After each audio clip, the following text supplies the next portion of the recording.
And so I had to go see someone today, met a guy for the first time at the plant.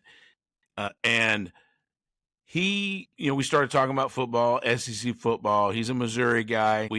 I know I explained to him about the Chickens' love for their head coach.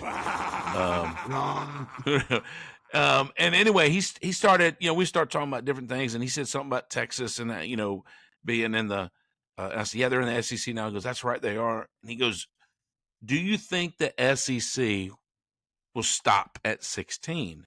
And I go, I don't know, man. I said, I actually believe that they will probably add 2 more. I don't know if they'll go 4 more, but they'll probably grow 2 more, because I think, and you and I have talked about this quite a bit in the past, I think they want to get into that North Carolina, Virginia market. So they could go after a NC and even a Virginia Tech. And he was like, wow, so yeah, him and I had that conversation about adding teams to the SEC. Yeah. That's lovely. Did he scratch you behind your ears? My tail wagged a little bit. Your tail wagged a little bit. Yeah, it did.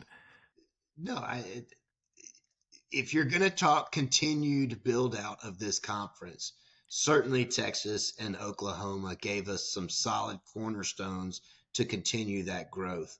The seasons that both of them had, even Oklahoma coming out 6-6 with their final record this season, had a good enough showing that any other school that would be targeted by the SEC, be it a North Carolina, be it a Virginia Tech, can sit there and say, hey, Oklahoma went in and fared pretty well their first year. They didn't light any fireworks off, but they fared well. And look what Texas did their first year in the SEC.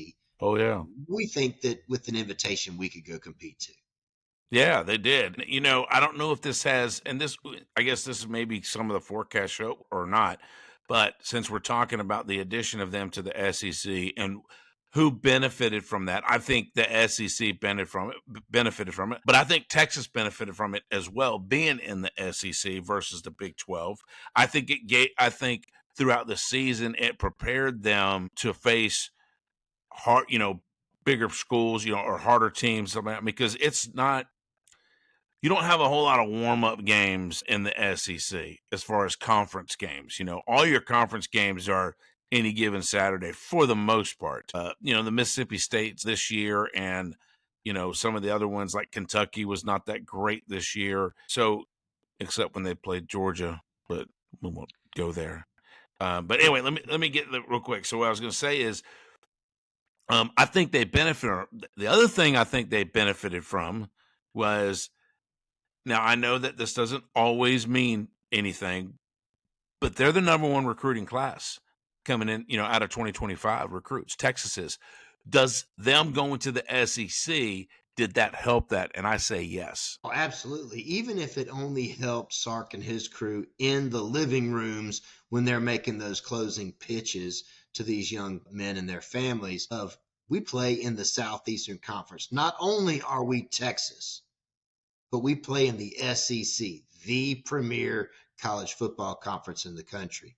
Texas has benefited from this more so, I think, than anybody, even to the point where the SEC gave them a gift to come in, which was arguably the easiest conference schedule we have ever seen.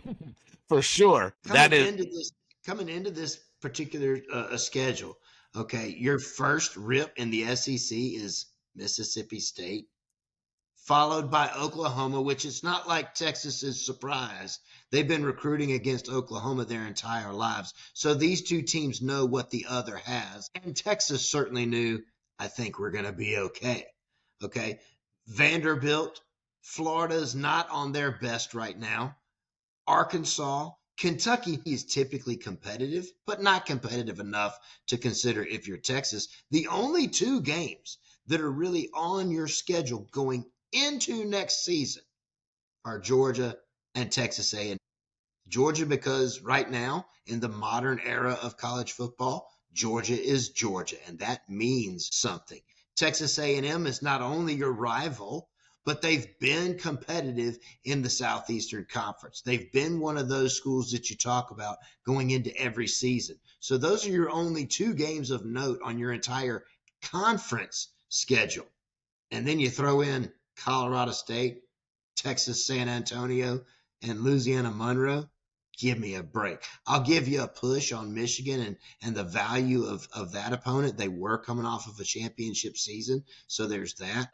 Really, this is not much of a schedule to hang your hat on, other than, well, at least they're SEC schools.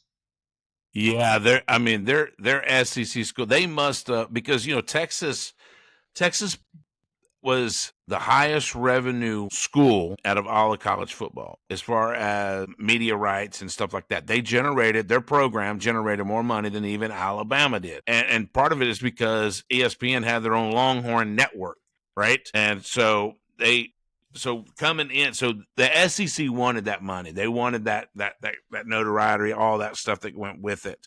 But they must have, because that must have been a handshake deal coming in. It's like, look, if you come over, we will give you an easy schedule.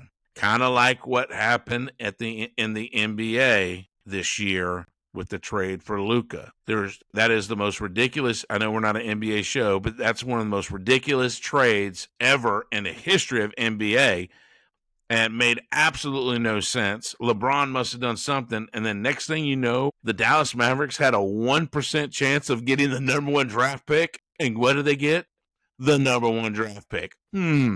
So I think there must have been some backdoor deals with Texas on this, because you're right. If you look at the schedule that they had to play, you knew they were going to play. They knew they were going to have to play A&M. That was going to be a game that had to happen. Other than that, who else did they play besides Georgia? They didn't play Alabama, South Carolina, LSU, Ole Miss.